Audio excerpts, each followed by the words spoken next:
Sejam bem-vindos, alunos. Aula de filosofia, aqui é o professor Marcelo.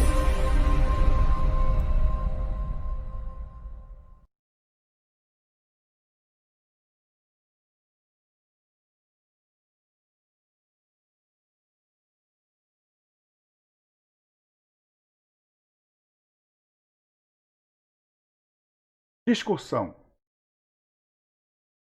Há diversos campos do conhecimento que se dedicam a entender o ser humano, seja no aspecto natural, seja no aspecto cultural.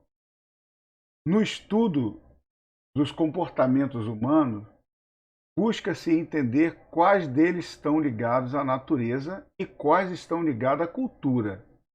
Nem sempre essa linha divisória é clara, mas já existem alguns consensos a respeito do que é natural e do que é cultural, graças às ciências biológicas e humanas. A seguir, você vai analisar algumas situações do cotidiano da sociedade humanas, identificar em cada uma delas onde a natureza está presente e onde a cultura está presente. Vamos lá então para a primeira provocação. Homens e mulheres no ambiente doméstico.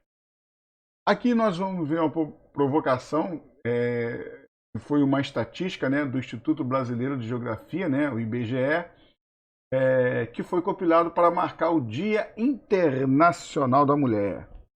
Aqui ele vem colocar que isso é fato, tá?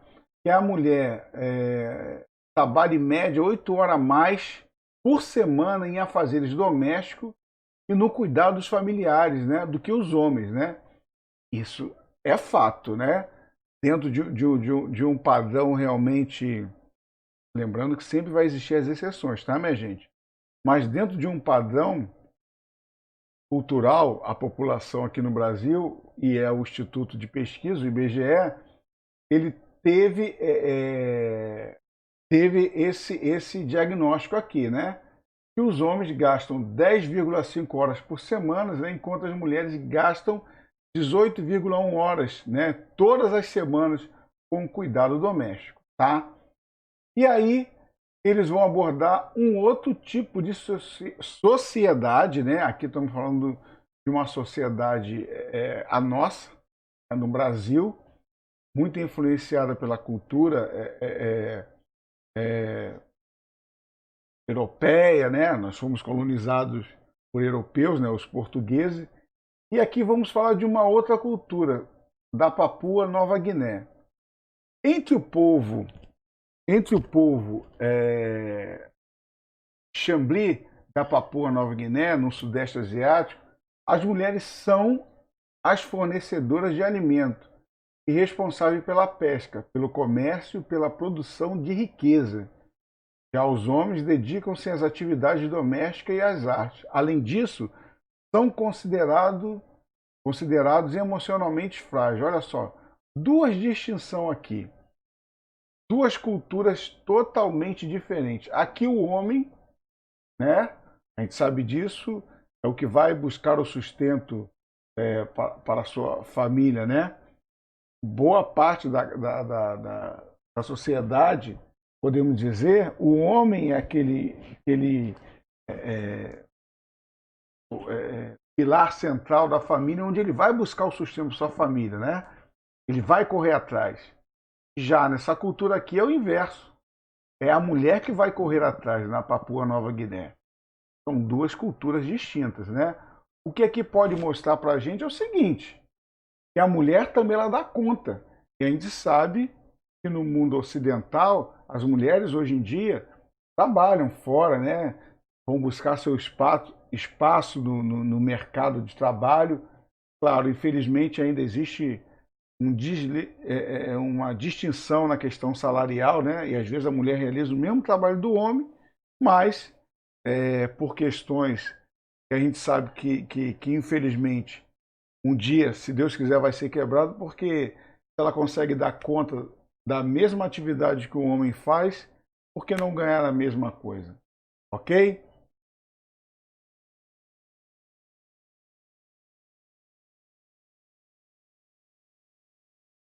7º ano, correção da apostila da página 34 a 35. O tema desse módulo 3 é Natureza e Cultura. Já vimos na página 35 uma discussão logo no início da página 35, né? E ali vem falando sobre o homem e mulheres no ambiente doméstico. Temos duas situações no Brasil e lá na Papua Nova Guiné, e agora vem a provocação, que são as duas perguntas a primeira pergunta, né? As outras duas, né? Perguntas estão na página 35. Vai falar sobre um outro padrão, que no caso é de beleza. Então, vamos lá para a página 34 aqui, na número 1. As duas situações revelam que a divisão de tarefas domésticas entre mulheres e homens é definida pela natureza ou pela cultura. E aí pede para justificar a resposta. Claro, e é óbvio, né, que é pela cultura.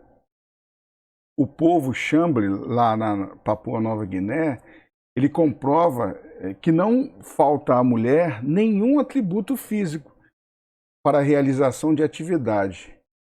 No caso que no Ocidente, né, são atribuídas aos homens. E a gente viu aquele texto falando ali no Brasil, né? Isso sugere que a divisão de tarefa entre gêneros, né, no Brasil poderia ser diferente e que ela não é natural, tá? Ela é colocada por causa da cultura de cada sociedade. Então, aqui está a resposta, tá? Vamos lá para a folha 35. Aqui fala sobre os padrões de beleza. Nesse país aqui, ó, na Mauritânia, localizada na África Ocidental, valoriza-se mulheres com muita gordura corporal. As meninas são, inclusive, incentivadas a comer muito para atingir o padrão local de beleza.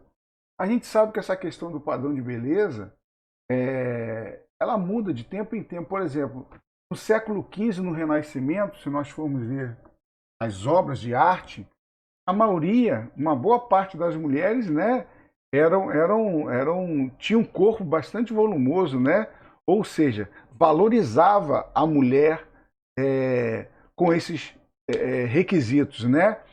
Ou seja, de uns tempos para cá, lá para o século XIX, finzinho do século XIX, século XX, nos anos 60, começou já a se pensar em um corpo mais escultural, né? Mais erotizado, ou seja, sempre vai mudar o padrão de tempos em tempos. Vamos ver aqui como é que é na Tailândia, lá em Mianmar. Entre outro povo, Karen, né, o povo Karen, no Sudeste Asiático, são consideradas bonitas as mulheres com pescoço longo, são conhecidas como as mulheres girafas, né? No YouTube tem até documentários falando sobre essas mulheres, né? Lá na Tailândia. Já foi muito comum entre elas o uso de pesados anéis de metal no pescoço, para passar a impressão de que seria mais longo. E aqui em outra cultura, na Etiópia, o povo Mursi, que vive na Etiópia, país localizado no leste do continente africano, considera mais bonita a mulher que usa discos nos lábios inferiores, que podem ser bastante grandes. Interessante, se eu não me engano, os índios Yanomami, que tem aqui no Brasil, também usam esses discos aqui, se eu não me engano, tá? Beleza? Vamos lá então para a página 35. Na 35, logo no início, vai falar da página 35, vai falar sobre padrões de beleza, né? E ali tem várias situações de locais, né, em suas culturas. Lá na Mauritânia, em Mianmar e na Tailândia. Na Mauritânia fala né, que eles incentivam, né, as mulheres, né, as jovens, né, ter um corpo, uma gordura corporal mais expressiva, né, incentivam realmente as pessoas, as mulheres, né, ter essa gordura corporal em evidência para poder chamar mais atenção. Lá em Mianmar e na Tailândia, aquela questão, eles usam aqueles anéis de metais, né, no pescoço, as mulheres, né? E quanto maior o pescoço, mostra que aquela mulher ela é mais bela, né? Ali da sua localidade. E já na Etiópia, tem aquela questão da mulher mais bonita é a que usa o disco nos lábios, né, inferiores, né? Quanto maior, ela se torna a mais bela da sua tribo. Diante dessas três situações, vamos ver o que se encaixa no padrão de beleza dessas culturas, né? E aqui vem a primeira provocação na número 2. Os textos sobre padrões de beleza revelam que esse padrão é definido pela natureza ou pela cultura? Justifique sua resposta. Mais uma vez, nós vamos ver que é pela cultura. Porque cada sociedade humana define qual é o seu padrão. E isso, claro, é ao longo do tempo, tá? Algumas tribos, né, isso permanece. A nossa ocidental, né, com certeza vai mudando de tempo em tempo. Eu falei para vocês a questão no século XV, o Renascimento, né, as mulheres nas pinturas, elas tinham realmente esse padrão de beleza como lá na Mauritânia, né? A gordura corporal da mulher ela é incentivada, e a gente vai ver nos quadros, né? No Renascimento lá na Itália, mostrando esse padrão de beleza naquela época na Europa do século XV. Número 3. Os padrões de beleza de nossa sociedade. Agora vem falar da nossa sociedade, tá? Pessoas magras, altas e brancas, muitas vezes, né? São geralmente consideradas algo relativo ou absoluto. Esse padrão é natural ou cultural? Por quê? São 3 perguntas, tá? Então vamos lá, é pessoal, tá? Aqui é uma resposta pessoal. Claro que ao longo do tempo nós vamos mudando o nosso conceito. É fato, tá? Estão no 7º ano, que vocês estiverem no 9º ano, no 8º ano, no ensino médio, na universidade, se Deus quiser, os conceitos vão mudando, tá? Ainda mais nessa questão de padrões, né, de beleza da sociedade, ok? Eu vou colocar o meu. Então, como é algo pessoal, a gente não pode esquecer que tudo sempre que as pessoas são condicionadas a pensar em padrões. É fato. Olha as propagandas, olha as novelas, os filmes, né? Então nós somos condicionados a pensar em padrões de beleza, como se fossem algo natural, né? E muitas das vezes não se dão conta de que padrão entre muitos outros, é que ele vai se modificando ao longo do tempo. Né? Eu falei lá do Renascimento do século XV, a gordura corporal era bastante incentivada nos quadros, né? A gente vê na pintura, né? E vem mudando, isso é fato. Ou seja, por um bom tempo, sempre vai existir padrões de beleza para determinada sociedade e diversos grupos, né? Então vou colocar aqui a minha resposta. Para o professor, ele é relativo, tá? Ele é relativo, porque ele muda. Ele não pode ser absoluto. Se ele muda, por isso que eu enfatizei a questão do século XV no Renascimento, tá? E ele é cultural, tá? Esse padrão é natural, é cultural. É cultural, vai depender de cultura para cultura, até mesmo dentro da nossa sociedade, tá? E os padrões, aí vem perguntando aqui por quê? Os padrões sofrem modificações de acordo com diversos grupos que há em uma sociedade.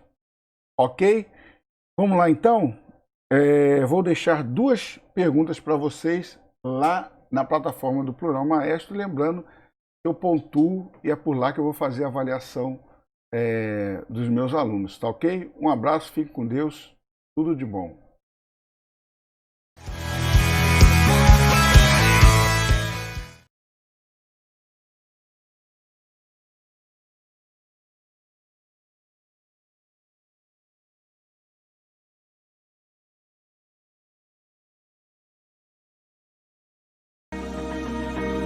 Até a próxima aula. Deus os abençoe. Um abraço.